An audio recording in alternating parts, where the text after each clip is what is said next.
What's up, everybody? Welcome on in. It's Pro Wrestling Weekly here at the Takedown on SI. This is the Takedown on SI on YouTube. How's it going, everyone? I'm Zack Heydorn. That over there is Blake Lovell. Blake, dude, what's up? What's up, Zach? There is plenty to talk about this week. We got an AEW show coming up, lots of matches, lots of stipulations. We got So many stipulations. we got stipulations and the War Games coming up. Roman Reigns is back. Brock Lesnar's back. Dolph Ziggler's back. All kinds of stuff to talk about. TNA's back, Zach.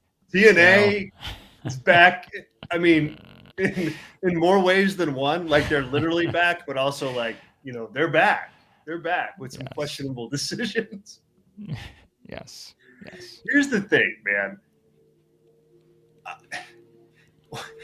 This is a total sidebar, and we'll get into our agenda here in a second. But last night, on Dynamite, they had that Pac promo where he's like, "Yeah, you know what? We're not going to use any of that stuff. We're not going to use fire. We're not going to use." I'm just like, oh my god, do you have to call that out now? Like, what's happening?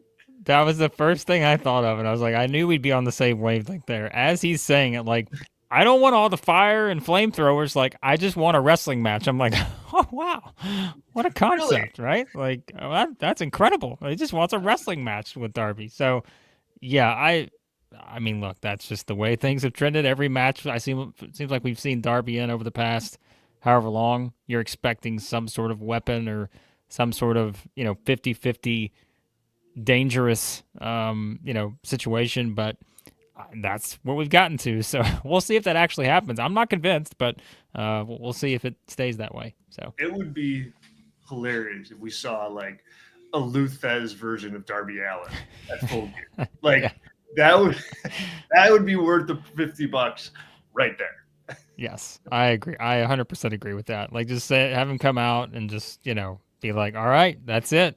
Headlock for 15 minutes, and there's your match. There you go. So, rest hold. Yeah. That's amazing. Well, we're going to talk all about Full Gear. We're also going to talk about Roman Reigns and Brock Lesnar, and we got a lot of news topics to hit. I definitely want to dig into Tony Khan on Ariel Helwani, which was a pretty interesting interview. And, of course, get to your questions, get to your comments, get to your rants and raves. We also, at the end of the show, we'll have our weekly trivia segment, which I've been looking forward to. Mm-hmm. So this is Pro Wrestling Weekly. We are live with this show on the Takedown on SI and YouTube every single Thursday afternoon, 12 Eastern, 11 Central. Me and Blake here, we talk to you, the news of the week, all the big stories of the week in pro wrestling, and just hang out for an hour or thereabouts and just, shoot the breeze and talk wrestling. If you are in the live chat today, thank you. We got Sean in there right now who's spouting some good one-liners about Full Gear. If you're listening live and you're not in the chat yet, well, what you waiting for? Get on in there and mix it up. I do have super chats enabled if you guys are willing to throw a couple bucks in the tip jar and ask a question or rant and rave. Just go ahead, and we'll make sure to get to as many as we can throughout the show. So thank you in advance for that. All right, we'll get back to AEW, and we're going to get back to Full Gear. But I think the bigger news of the week really is that episode of Monday Night Raw that we had on Monday. John Cena's final episode of Raw really overshadowed a bit, not necessarily even in a bad way, by the return of not just Roman Reigns, but Brock Lesnar as well. And so, Blake, I ask you, man, like when they tried to pull off the big kind of face-to-face moment, Brock and Roman, in the ring, they're facing off, they're going to be in War Games. Is that still? Do you think that still has any cachet in terms of wrestling fans? Lesnar versus Roman. I mean, it's been so overdone. 3 WrestleMania main events, SummerSlam main events on multiple occasions. Like, I felt it a little bit where I was like, okay, these are big stars, but then it's like we kind of seen the Lesnar Roman thing before. So, what do you think of their returns, and what do you think it means for WWE moving forward? Yeah, I I think it was like one of those things where some things in wrestling, like you don't feel the burnout effect on. It's like after a certain amount of time, you bring it back and it's okay. I'm excited to see that again. I just think I got so burnt out during that era where it was Lesnar Reigns, Lesnar Reigns, Lesnar Reigns. Like even with the Heyman effect and like things being a little bit different now than they were previously, I still felt that when these two were in the ring together. Again, Yeah. the crowd ate it up, and that's what you want. Like again, it doesn't matter what I think. It's just kind of. I mean, what was it? They were billing it as the biggest WrestleMania match of all time. Then it came out. It was just like whatever that match was that year, just the most normal match ever at Such a dud. WrestleMania. Yeah.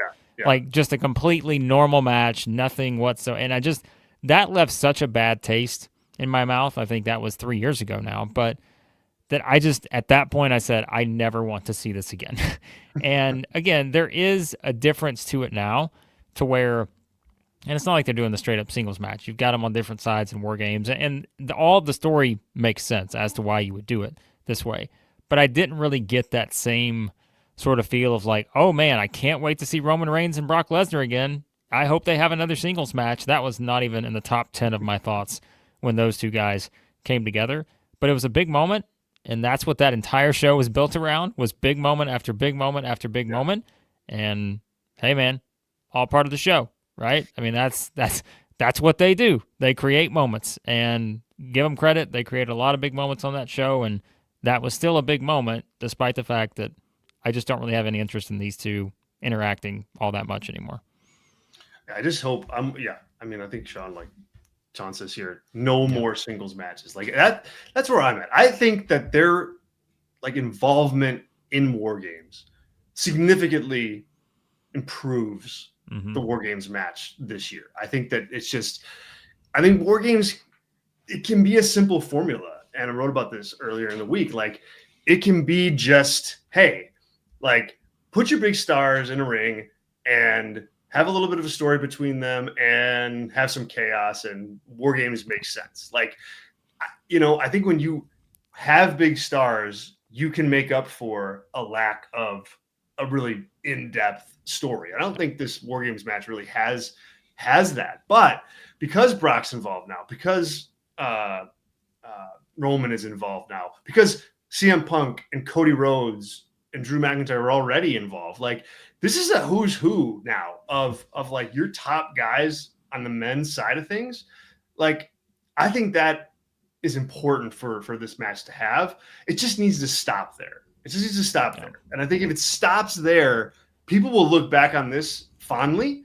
But if it rolls into another match between Brock and Roman, or I mean, even like, I don't know, even like Cody and Brock, I think that's run its course. You've done that. Punk and Brock maybe has a little bit more, legs to it just because it's so new and hasn't happened in, 10 plus years. But even that, it's not like we haven't seen that. Yeah. Before. We have. So I think this is fine for right now. And I just hope they don't try to get too cute with it and get too much out of it. Well, and I think like even last week, like we're pondering, are they going to add Cena to this match to like really make it like the complete all-star? Because at the time, like I was 50-50. I'm like, I could see them adding Cena to the match, but I could also just simply see them doing the straight-up rematch. There was no other option. Like those were the only two options you had with Cena. You weren't going to just bring in an opponent cold for him at Survivor Series. And so I just, once you were very clearly heading in that direction after the first segment, you're like, okay, well, this is where they're going.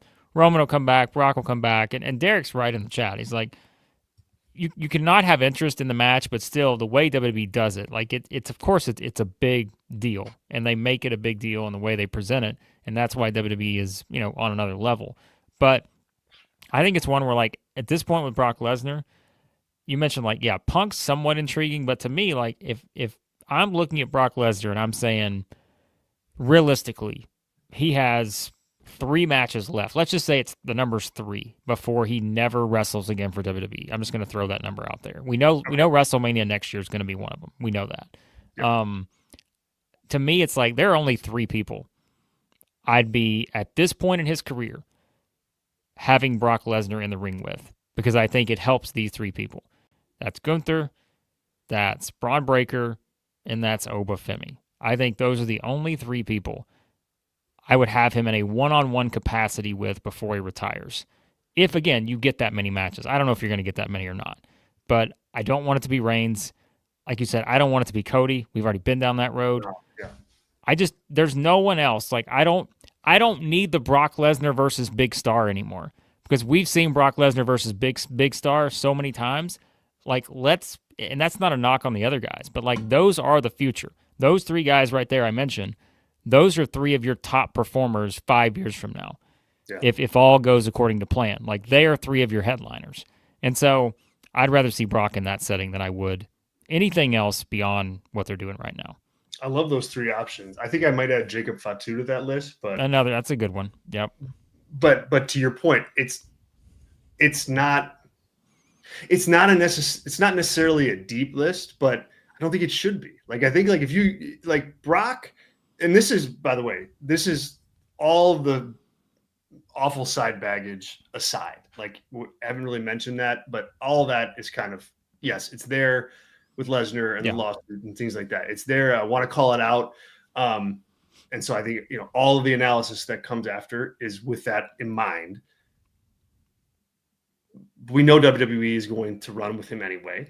And so, to me, you get the most out of him at this point, like, the less that you put him out there. Because Lesnar has the same matches. And if he is wrestling and, he's facing whatever, Grayson Waller or Chad Gable or, members of the Judgment Day or whatever, like, you water down, I think, what his match can mean. And then you water down, like, what an opponent that beats him or that goes toe to toe with him gets out of it. So, like, I think you want to keep it, like, really small and think, like, okay, we've got 4 matches, we got 3 matches. Who do we want to use them on? And I think you're right to not call out current guys. Like, we've seen it all. I mean, Brock Lesnar has been wrestling in this capacity, in this kind of way, with this kind of schedule for 13 years at this point, almost. Yeah. Like, he's wrestled everybody. Yeah. There's no big stars left. No, and that's the thing. Like, who is there? And that's what I was going to mention. Like, who's left to even throw out there? And I also think, like, part of this too is the whole Cena match just completely. If Cena had been added to the War Games, then it's like, okay, well, now we're coming back around. But if we look at that just within that box, what was that? So weird. So weird. What a strange, and again, in a very potentially long line of strange things that happened during John Cena's retirement tour. They figured it out now. But what a strange match when you look back at it now and know that these two are not going to interact at all. It's so weird. Like, I think that it's literally, like, because there's been almost no attention paid to it at all. Unfortunately, I think it could very well have been just like ESPN going, we need Brock Lesnar versus John Cena. And then WWE say, well, okay, you are paying us billions, so I guess we could do that. Yeah, that's the only logical explanation, because it's clear. Again, we said it last week, I think. Right after the match, Cena acted like the match never happened and just went right into the AJ Styles thing. Like, did not even happen. And so, I don't know. Anyways, yeah. Derek in the chat here says, Braun and Brock is the only Brock match that is surface level appealing to me. A build could change that, but it would take a hell of a build and story. Yeah, I mean, I think that's probably, I don't know. I think Gunther might be on the top of my list just because of how compelling he is as a wrestler. And I just, like, that match, I just think would be very compelling. But in terms of, like, helping get somebody over, the Braun Breaker is, that's the guy right there. Like, I think he's going to be an important guy. So yeah. Well, what about in the same capacity? I think you can say a lot of the same things about Roman Reigns. Like, I don't know that you're gonna get more matches out of him, throughout the rest of his career than you will Brock Lesnar, I think, at this point. But I kind of think that for Reigns, you want to look at it through a similar lens of, like, we don't want to overexpose. We don't want to make it seem like he's just kind of popping in, popping out, popping in, popping out either, even though that's what he's doing. I think they need to be a little bit more consistent with him, just because he's more of a regular star than Brock is. But, I would be keeping the Roman singles matches to, a limited number each year too, and make those really matter. Yeah. And I'm like, they've revisited the bloodline stuff. I don't think anyone has any sort of, not anyone, I'd say most people don't have an anticipation for another Roman J match, Roman Jimmy. I just don't think those are options right now. And eventually maybe you do Roman and Jay, and it doesn't have to be to the extent of, whatever, maybe it was in previous iterations. And I do agree in the chat, WF23, I think the story stuff for Roman is where he has excelled, right? I don't know that anyone has said Roman is the wrestler of the year in any of these years that he's been at his height, but it's been about just the way they've captivated you with the story. And so I think for Roman, the opponent, whereas the Brock matches, right? It's like a 180, where it's like Brock, it's all about the physicality of the match versus the story. And I think with Roman, it's way more about you need something that can hook you and give you a reason why that match exists. Whereas with Brock, you can just throw him out there again against the biggest guys or the toughest guys, and that's an exhibition in and of itself. But I think with Roman, unfortunately, I think the biggest match they had was another one with Rollins, but this time, it did feel like it was heated up to a different level. Yeah, it did. And I was still of the opinion that was going to be the WrestleMania match next year. Don't know if that will happen now because of Rollins' injury. Punk is another, obvious choice I think you could do just in the one-on-one setting. Remember this time last year, Zach, it seemed like everyone was thinking, there were reports out there that they were going to, all right, WWE's changed their mind. They want to do Roman Punk one-on-one. Mm-hmm. Well, it didn't wind up being the case. Went to the triple threat match. And so he still does have, I think, those two that are big enough star-on-star matches that there would be a lot of anticipation for. Beyond that, Braun Breaker, yes, once again, feels like an option for anyone on that level right now, just because you want to elevate Breaker. But if you are looking at this from a story standpoint, and this may be an unpopular opinion, I don't know. I don't really care to see Roman versus Cody Part 3. I just don't. Yeah. I was going to ask. No. I don't really have the desire to see it, because I think I don't know how, whoever winning, I don't know how it has any more of a bigger impact than you had at WrestleMania 40. And it feels like you're automatically putting it in position to be the second or third best of the series. And why do that when you just had the best one and you could stop there? They're going to tease it forever, I have no doubt. And they may do another match 2 or 3 years from now, right? These guys will be in there at 60. Oh, yeah. Yeah, I mean, if I were betting, will they or won't they, I definitely would bet that they will, but I'm with you. Just in the short term, I don't have any desire to see it. And I know there was a lot of rumors and speculation out there about the tension maybe between these two, and who knows, right? I don't know what to buy and what not to buy out of that. It's wrestling. Top guys are always going to have tension between each other. Everyone wants the top spot, but if they had to have another match, they'd have it. But I think for me, the only appealing stuff left, again, unless there's just a story somewhere that eventually gets heated up, it's probably Roman and Punk or Rollins. And beyond that, like I said, maybe Breaker, but nothing else really clicks for me right now. Yeah. No, I'm with you. So it'll be interesting to see how they're going to be on Raw this week. The news broke. We full story on the Takedown on SI right now on Roman and Brock being on this week's episode of Raw. So you can check that out.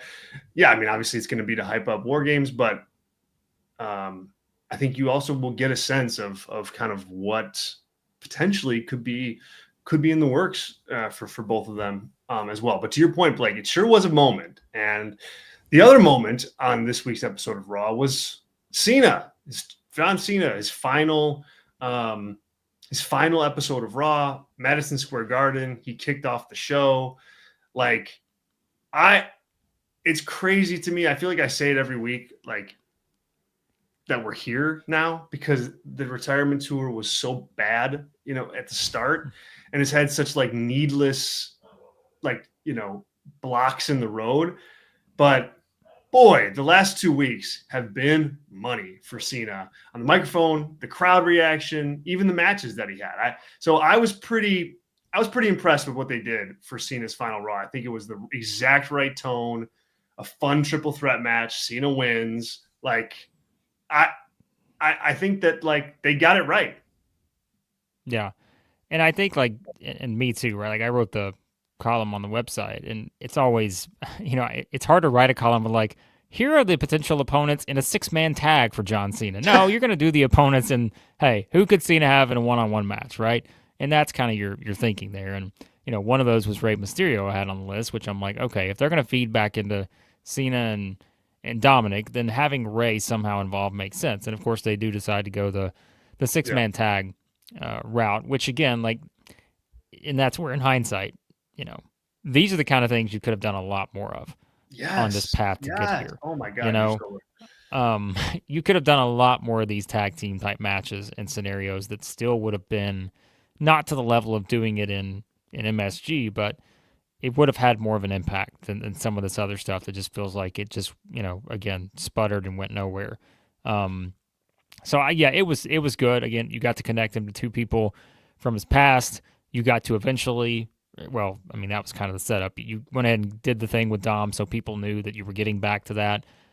I don't know how much I love that idea. I knew they were going to do it, but I don't know that I love Dom just getting, 2 of these final 4 matches. And I've mentioned with Dom, we've said he's been great, but I still think too, there is kind of it feels like some of this stuff with Dom, they're putting him in because they clearly have confidence in the guy, and he's still hot for a lot of the fans.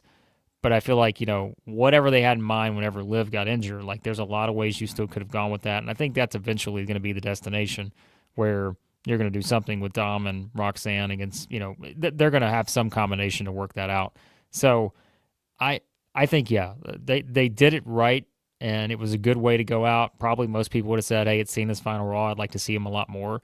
But you knew with the way they were stacking the show that everybody was kind of going to get their own little spot. I mean, again, Roman comes back, Brock comes back, AJ Lee comes back. You just had so much stuff. And so I liked it. And again, I do believe it's so easy to do that, right? How easy was it to set up that match? So easy, man. You could have done a lot more of that on this road to get here, but whatever. You really could have. I mean, I don't know. And then what I liked about this match too was that it wasn't just a nostalgia match, no. It had like pieces of the Dom and John Cena storyline, like, in it. Like, it helped build that match. And so I liked it for that reason. And I think it did, like, kind of stroke the nostalgia flames at certain points.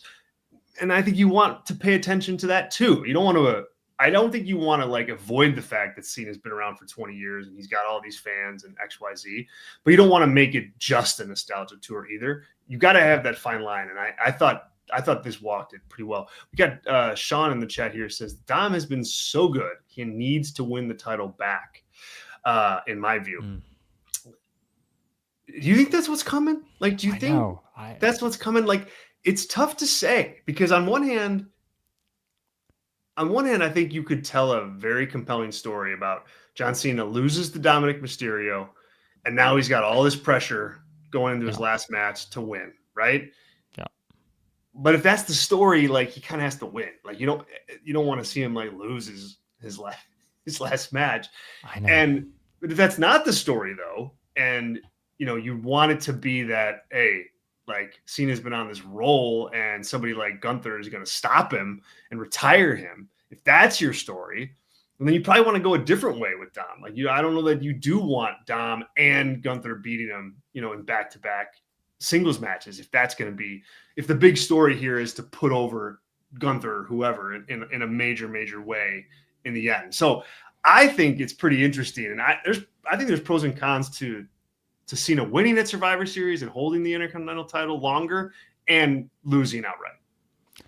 I feel like it's one where I'm probably sticking with my theme of I just always thought the title being part of the last match, unless it was like the WWE title or the world title, like, just it feels out of place. And I don't, that's just a personal thing. I'm just like, I don't know that I love him having the title. And I do like the idea story wise of the pressure of facing someone like Gunther who's come back and is just, on a machine type role. But it's also like, if he does beat Dominic, does that just completely give away what happens in the final match? Because I just can't imagine Cena winning then at that point. And I almost feel like it becomes so predictable that Gunther's going to beat him. And then maybe it's like, oh, well, Cena surprises everyone and wins. And do we have a tournament for the title? Like, that would seem like a logical next step. I don't know if I like that idea. We just had a tournament here to determine his opponent. Their tournaments. Yep. I know, but I'm just like, I don't know if I love that. You're just going to get a lot of triple threat qualifying matches. Like, there's just all kinds of stuff. I don't know.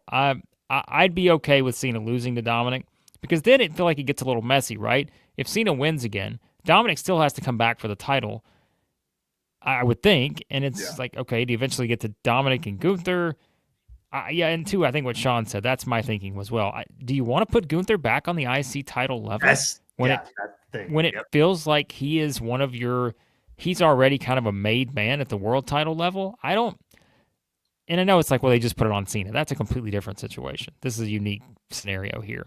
So I don't like that either. So my vote would be have Dominic win. That sets up Dominic and Ray. You can have Dominic and Ray for the IC title wherever you want to do it. And then have Cena go into the match with it's really sort of a crisis of confidence heading into the final match. All the pressures you said is on him.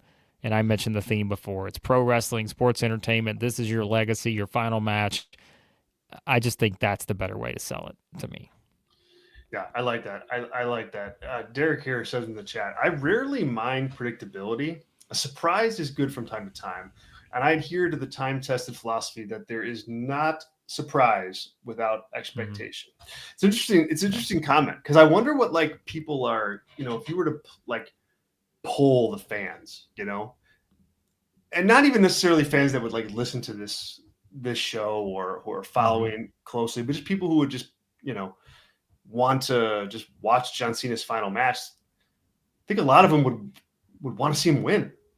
Would want to see him. I think there's a lot of people that are interested in, and he's drawing numbers. 2.8 million Raw viewers, the most in a long, long time for Raw on Netflix for the Boston episode. We don't know what it was this week yet, but I think that there is interest clearly in Cena's retirement, and so how you pay that off, surprise or otherwise, I think is going to be really fascinating. And I think it's going to matter who the opponent is. Like if it ends up being Jey Uso, right? Right. I think what's going to happen. If it's Gunther, totally different story. If he's got the IC title, totally different story. So it's interesting. It's interesting, and I think they've hit it pretty well up to this point by like adding in different things like the IC title, like the tournament, like this kind of match with Cena and Dom at Survivor Series. Like I think all that kind of like keeps that final match up in the air for now. Yeah.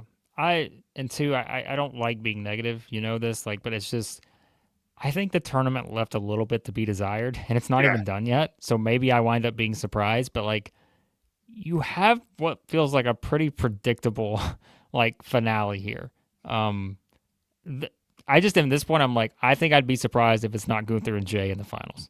Yeah. And I'm like, I don't know. Like, maybe it's LA Knight. I'm not sure. But I just can't imagine it's anyone else, to be honest with you. And maybe that's where they surprise us. But I'm looking at the final option. It's not, if there's anything we know, it's not going to be Sheamus, because they wouldn't have put Sheamus in there in the tag if that was going to be the case. So, and I don't see Rusev. Like, I think that's what we're headed toward. It's Gunther versus LA Knight or Jey in the final. And I don't know, maybe you could have sold a little more NXT involvement, but you know what, Zach? When we got the announcement it was going to be the NXT exhibition matches, you probably knew at that point you weren't going to necessarily put someone from NXT in that spot. So, very true, very true. And the field in that tournament did leave a little to be desired. Not just because the surprise entrants were TNA names that everybody kind of figured would be the surprise ones, but just because it's like there's really, if you want to make Cena's final match as big as it can be, there's really only one opponent in that tournament that makes sense. Like it's one and done. I mean, you could make arguments for everybody else, but the biggest match for Cena, based on the competitors in that tournament, is Gunther for sure. And that, all due respect to LA Knight, but it's Gunther, so it's pretty darn predictable if you ask me.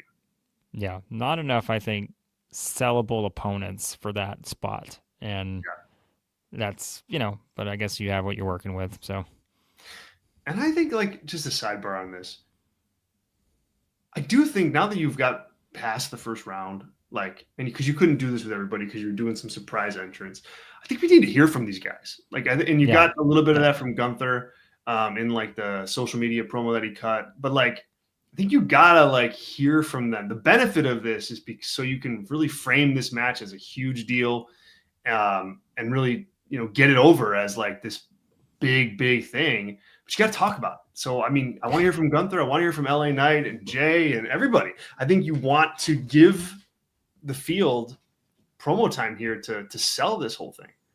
Yeah, it's like with Solo. Solo's a great example. Has Solo done anything to make you think that he is focused on anything other than Sami Zayn right now? And yet he's in this tournament. He just beat Dolph Ziggler. Like, it's just kind of like, I don't know. And again, that can come with time. They've got time to do it before next week, I guess. But it does feel like it's something where I haven't gotten enough reason from these guys as to why they actually want to win this thing. And, there's not enough of that so far. And though that's easy to do, but. It is. It's easy to do. It's like, you just got to put some elbow grease in. It's easy. Yeah. But you got to do it. You got to do it. Yeah. This is Pro Wrestling Weekly, you guys. This is the Takedown on SI on YouTube. If you're catching us for the first time, appreciate you being here. Thanks so much. Do us a favor and like the video. It helps us get in front of new eyes. And also, if you haven't subscribed to the Takedown on SI on YouTube, definitely do that and turn on your notifications. We've got different shows and different content that drop all week long. And you're not going to miss it. Some really good interviews with the best of the best in WWE and AEW. We've got a discussion show that drops when there's big topics to debate. And we've got our pay-per-view previews, which will be dropping soon for Full Gear. So if you want a full frame-by-frame, match-by-match predictions and preview show for Full Gear, definitely keep it locked here. It'll drop sometime tomorrow right here on the Takedown on SI on YouTube. Hello to everybody in the chat once again. If you are able and willing to drop a tip in the tip jar with a super chat question or comment, definitely do that, and we'll make sure to get to all those on the show today. Let's pivot to AEW. We had our go home episode of AEW Dynamite, 3-hour slog affair. I mean, last night, Dynamite and Collision. Full Gear. We're not going to preview it like match by match here because we do have a specific show for that dropping tomorrow. But high level, Blake, it's a 9-match card. We got Adam Page versus Samoa Joe in a steel cage stipulation for the AEW World Championship. We've got Chris Statlander against Mercedes Moné for the Women's World Championship. Tag titles, Brodito defending against FTR. Kyle Fletcher against Mark Briscoe in a no DQ match for the TNT Championship. A Casino Gauntlet, because we have to have a national champion, so we have to have this. It's a must-have. We got $1 million trios match, Kenny Omega and Jurassic Express against the Young Bucks and Josh Alexander. We got a no-holds-barred match, Jon Moxley against Kyle O'Reilly. Pac versus Darby Allin in a no-fire match. There will not be any fire. No fire match. No fire match. And then we got a 4-way tag team match. Toni Storm and Mina Shirakawa against Megan Bayne and Marina Shafir, against Willow Nightingale and Harley Cameron, against Julia Hart and Sky Blue. And those just happen to be, Blake, the remaining teams in the AEW Women's Tag Team Tournament. So that's the card. You paying $50 for this thing? What do you think? This has got to be a record for stipulations for AEW, right? On a single pay-per-view. It has to be. And I could be wrong about that, but I think it's got to be. Because I guess, like, my thing, what's the difference between a no DQ match and a no holds barred match? They literally are like the exact same thing. Like, I don't think there is a Just difference. asking. That's the first thing I thought of whenever I heard them. I heard Kyle O'Reilly throw down the no holds barred stipulation. I'm like, isn't that the same? Maybe there are different things I'm not thinking of, but um, you know, it's AEW. The matches are going to be good.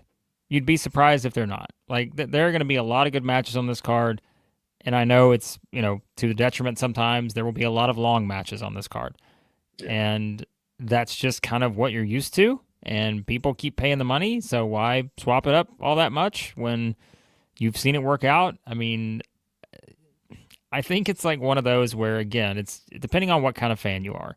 And to me, you know how I think like yes, probably am still a little too based in like the old school aspect of like, hey, it's okay to just have matches that sometimes are based out of personal problems with each other and Yeah. not based on a title, not based on a stipulation and all that. But that's not what we're looking at here. Um, I think probably as a whole, yeah, I think predictability has been the theme of this show, right? We've talked about it in the comments, but it's like I do think this is one where maybe some of it gives us a few surprising results, but on the surface, I'm like, I don't know how many of those there are on this show. Maybe there are people invested in the Young Bucks and whether they become part of the Don Callis family, and um, Yeah. I, Jeez. I just you said it last week, I think, Zach. Like, I don't know that you win either way there. Whether they join the family or don't, I don't know that it's the best setup. Yeah, so maybe that's my response. Is I don't know that there's anything that just completely hooks me about this show right now. Because in all honesty, the thing I may still enjoy the most is happening on the pre-show, and that is, or whatever they call it. The And that's still tailgate. the tailgate. Excuse me. And that is still just the continued tension between Okada and Takeshita, and I still think that's probably the thing that I am pretty high on. The other stuff on this card, I think, good matches, but may leave a little bit to be desired. Yeah, I mean, I kind of think that like the best built match on the show to me is a tag team match. I think that's like, and that's not necessarily like giving it high grades. I just think it's the best overall Yeah. built match in terms of like who might win. There's drama there. There's heat on FTR. Like with Samoa Joe and Adam Page, they're wrestling for the world title, and Joe's playing this heel character, but like I don't get the sense that people are like hating on Samoa Joe. No. I just don't. I just don't think it's not quite as bad as when Cena was trying to be a heel, but like Joe's trying, and I just don't think the heat is there. So you end up with just just a match. Same thing with Mercedes Moné. Like she's kind of obnoxious, in the way she, brags about her titles and all that, but people are very interested to see how many titles she's going to get. Like, I think that's like a babyface quest at this point. No. So again, you're in that one for just hopefully a good match. There's not a lot of depth there. The trios match for the $1 million, same kind of thing. I mean, it's $1 million that everybody knows isn't actually getting handed out to the winner. What are we doing here? Moxley and O'Reilly, no drama. Pac and Darby, it's like on purpose. Like, no, don't expect any of that. Like, I just think a lot of it has been pretty weak. And like Sean says here, I think he says the build of the show has just not been good. And that's where I kind of agree. I think if you want to kick back on a Saturday night and watch a good wrestling show, then this is worth the money because they almost always deliver. But if you're looking for like storyline payoffs and character stuff along with those good matches, I just don't see it with this one. I really don't.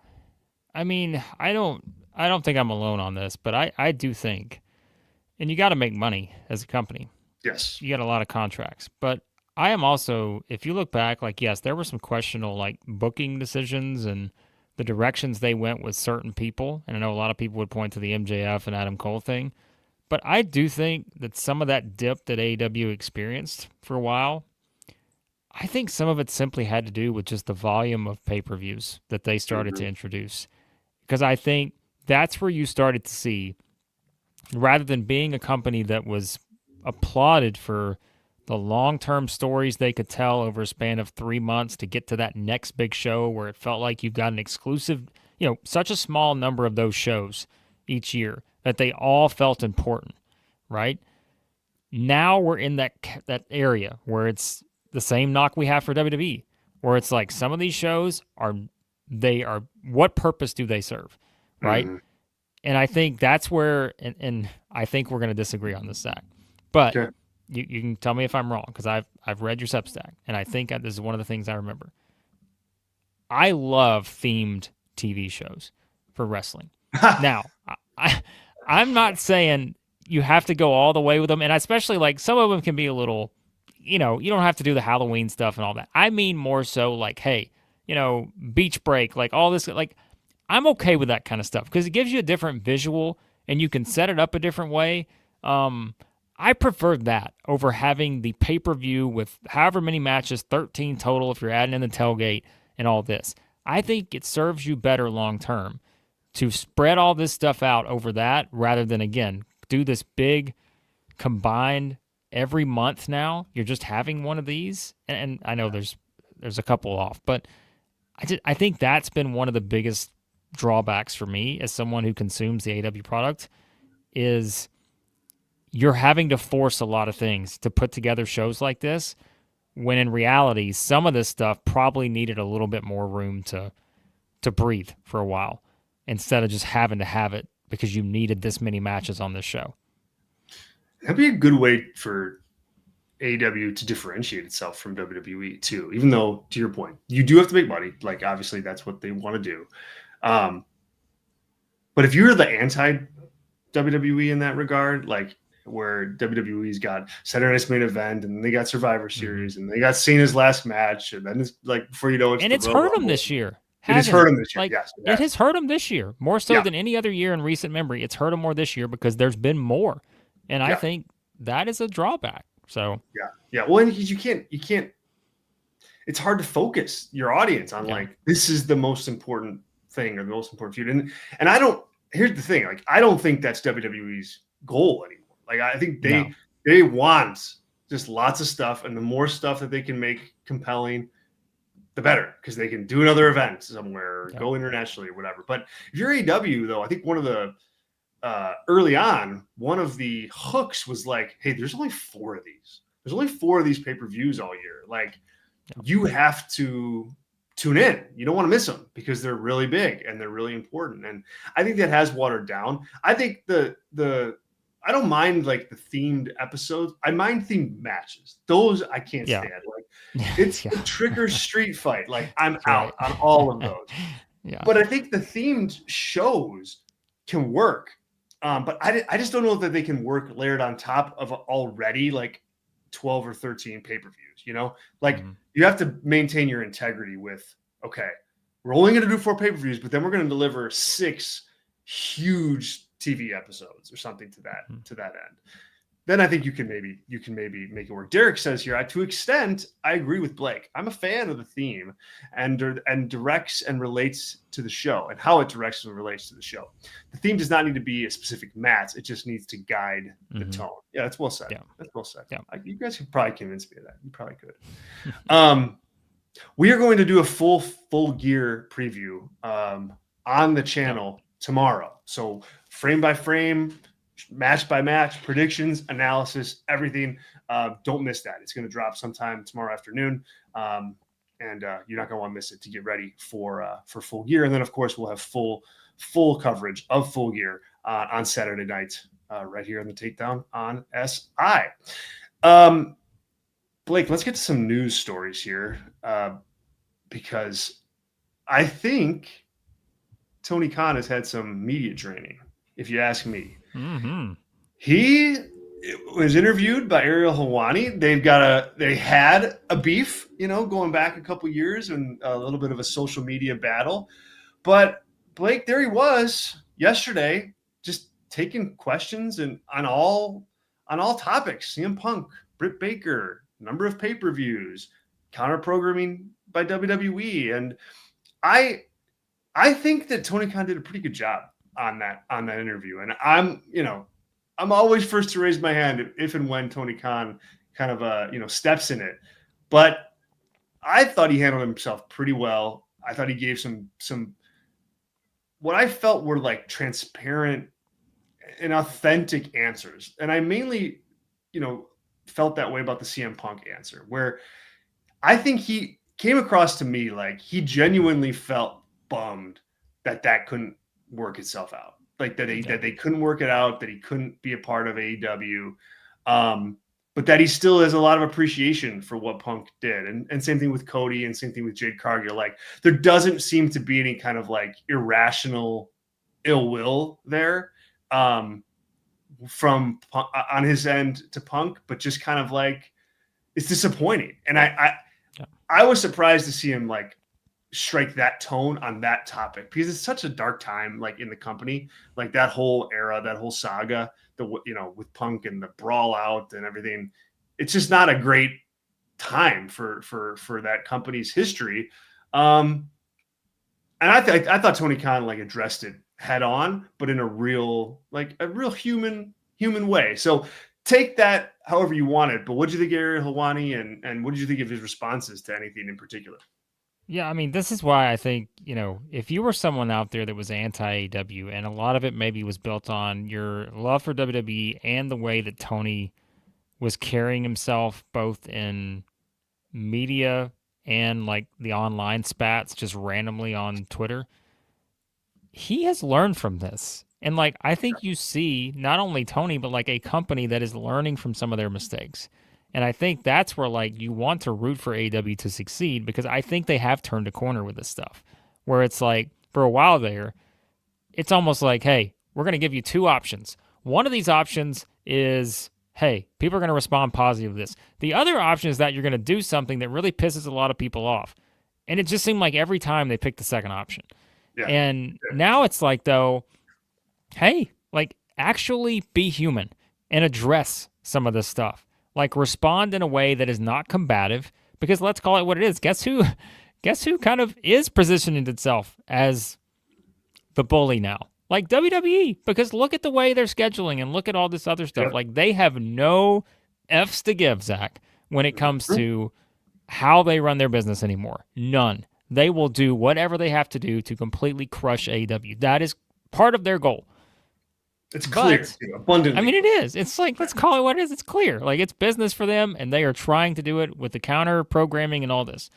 So Tony Khan, instead of being the person who just, hey, I'm going to just keep going at him because I don't. No, just focus on you. Focus on your company and address the things that you can address within your own company. And he did that. So it's like, hey, don't be like, hey, well, let's turn this towards WWE. No, people want to know about stuff that we care about. We want to know what you think actually about the Punk stuff. We want to know about Britt Baker. We want to know about Jericho. Like, that stuff that is surrounding your company. Yes, it involves WWE to an extent, and people wondering, well, are these people going to wind up there or whatever? But no, it is directly related to the current state of your company. And I think rather than just, circling around and saying everything's great all the time, like, give us honest feedback on what you think. There will still be some of that because he's the promoter and he's got to hype up his company. But I thought he handled it very well, and I think he has handled things much better over the past, year or so than that period of time where it did feel like I said, they just kept hitting the wrong button. Derek says here, I did not listen to the whole thing, but my takeaway is he came across as mature. The fanboy was absent. Defensiveness was too often men in power come across a bit too sensitive. And that's bizarre. I think it's a great point. Yeah, the fanboy was he felt like an executive of AEW, like the president and executive and whatever, head of creative and everything. Felt like he had some authority. I thought it was really good. If you missed it, it's a pretty good interview. I mean, he covers a ton. We have a lot of it documented on the Takedown on SI, so you can go to our website and check out those stories. If you don't have time to listen to it all, the team broke down that interview very well. And he covered a lot of ground. So highly recommend that you go and check that out. All right. Two other news pieces here, and then we'll get into our trivia. John Cena rumored to be headed for the Hall of Fame in 2026 as the headliner, which is weird, Blake, because they already announced Stephanie McMahon. And man, I just can't see Stephanie taking a back seat to John Cena. But I guess, if you're going to take a back seat to somebody, Cena is probably, the guy to do it with. This all made perfect sense to me. He's retiring this year. Put him in. I mean, I was not surprised to hear that Cena is going to be potentially going in this year or next year. No, I mean, how many headliners do you really have left at this point that aren't made up of current crops of superstars? And I think that's the biggest challenge they probably run into now. So, like, if you're going to do the Cena thing, why not wrap it up this way? Do it now. Why? I mean, what's the reason to wait, right? There is no reason to wait. Go ahead and do it now. And again, like Stephanie being the headliner probably would have, you would have had some interesting pushback on that. So I think she should not have been the headliner in any way, shape, or form. I'm still waiting for that Shane McMahon Hall of Fame headlining moment. I don't know if that's ever going to happen. It's probably more likely to happen now that Vince is not there. Well, I don't know. You did see the thing the other night where like Shane's tweeting that he's at the MSG and they never even acknowledged that the guy was there. So I don't know. I don't know how things are going. But yeah, it's the right move. Again, I don't see any reason to wait. Cena's the only choice, I think, for next year. All right. Quick pivot to TNA land. Yes. Okay. So Bound for Glory, they do great business by all accounts. Mike Santana finishes his journey a year plus. He wins the world title. He celebrates with his daughter in the ring, and it's a great moment. And they go dark, after that. Just disappeared. Just disappeared off the face of the map, which, okay, like, fine. Like, a bit of an off season. Fine. Yeah. Absence makes the heart grow fonder. I would argue that, but let's just give him the benefit of the doubt. And then he loses the title on the first show back with a roll-up to Frankie freaking Kazarian. Like, what, Blake, on earth are we doing here? Can you, with a straight face, explain this to me in a way that makes sense? The only logical explanation for this is that Mike Santana is about to sign a contract with WWE, and that's it. But even then, people have made this argument. Even then, you're working with WWE. That's the thing. Why would you do this? Yeah, there is no logical reason behind it. And everyone said kind of the same thing. When you do something that is done with the sole purpose of working a fan base because they legitimately dislike you for a decision you've made, you have, as they say, Zach, brother, worked yourself into a shoot. So, TNA this past week worked itself into a shoot, and it did not go well. I think they are going to lose a lot of momentum from this. They already have, but I think this is not something that just stops there. I think this is something that could carry over. I don't care what this new TV deal is. It doesn't matter if you don't have an audience. And so, brutal. Absolutely brutal. I didn't see it live, so I saw it after the fact. And I saw it spoiled, so I knew what I was going into when I was watching it. And it was just like, look, I get, like, look, you want people in the chase. There's money in that. I get it. But you have to give the champion something, especially after like that long of a chase and that long of a build, and then you're off.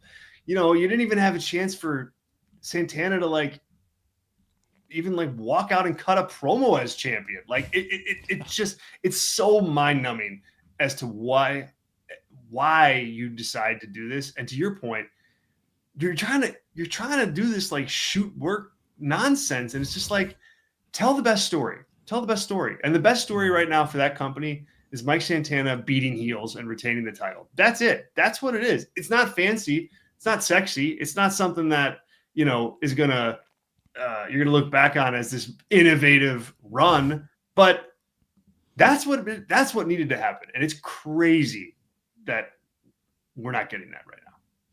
Yeah. I don't know what they're doing to spend any more time even trying to figure out what TNA's doing these days is just a waste. I have no idea. It's so crazy. All right, let's get into our newly started trivia game. Name that main event. Is that what we landed on? Let's just do name that main event. Why name not? That main event. All right, Blake, it's all you. So last week I gave you the option of the 2000s, the 1990s, or the 1980s. You picked the 2000s last week, and I kept it right there on the line at 2000. So this week, based on the fact that I can't get the 2000s when I had in mind to load right now, I want you to pick from the 1990s or the 1980s. It's got to be one of those two, or I could just come up with one off the top of my mind for the other one. But 1990s. Go ahead. So here is your main event. I don't remember if I give you the year or not. I don't think I'm going to. Or maybe I do have to give you the year. I don't remember. Yeah, I got to give you the year because it's a little harder if I don't. 1998 is where we're headed for this one, Zach. The main event. Stone Cold Steve Austin takes on The Undertaker, Kane, and Mankind in a fatal four-way match. But it's not just that. Because the theme of our show today has been stipulations, let me introduce an all-timer in terms of stipulations. I don't think there's ever a single match that's ever had more than this one. The special guest referee is Gerald Briscoe. The special guest enforcer is the Big Boss Man. The special guest ring announcer is Shane McMahon. The special guest timekeeper is Pat Patterson. And the special guest commentator is Mr. McMahon himself. 1998. What a year. 1998. So, okay. I would have been able to pick 1998 because this is like peak corporation against, or early corporation against Austin stuff. Early Vince McMahon against Austin stuff. So I'm looking at 1998. He wins the title in March, and then he has 2 title defenses after that against Dude Love. So it's over the edge. It's Unforgiven. Then you've got the weird stuff with Kane and Undertaker as like a tag team beating him. What's going on there? So that's kind of weird. And that's almost where this is. And then you get into like the Undertaker SummerSlam deal at in Madison Square Garden, 98 that summer. And then by the time you get into the fall, you're in with Rock and that stuff. So I will say that you're talking about a October pay-per-view in 1998, and I don't know the name of it. So I'll say No Mercy for lack of a better option. No Mercy, 1998. All right, Is Zach, that even a thing? You know I love a good story, and you should have known that I was going to follow right back up on where we left off last week with your guess, because your guess last week for 2000 was Capital Carnage when I went with Insurrection. So I decided to go Capital Carnage 1998 this year. Stone Cold Steve Austin gets the win over Kane, Mankind, and The Undertaker in a fatal four-way match, 16 minutes and 12 seconds. Also on the show, Triple H defeated Jeff Jarrett. You had The Rock defeating X-Pac. The New Age Outlaws defeated D'Lo and Mark Henry. Ken Shamrock defeated Steve Blackman. What a main event that was for my action figures back in the day. Tiger Ali Singh defeated Edge on this show. Wow. That's worth remembering. So there you go. This pay-per-view, 1998, December 6th, 1998 at the London Arena in London. 10,441 people in attendance. Wow. Capital Carnage comes back to bite me in the you-know-what. Well played, sir. Well played. I wish there was a way to go back and watch that match. The Insurrection match is not on YouTube, by the way. No. That we talked about. Not there. Or at least not that I could find. So if you're out there... Let's just say, Zach, if you'd like to go back and watch that match, let me know. I may have some means for you to do that. So. All right. It sounds like we have to have a conversation off the air. I love it.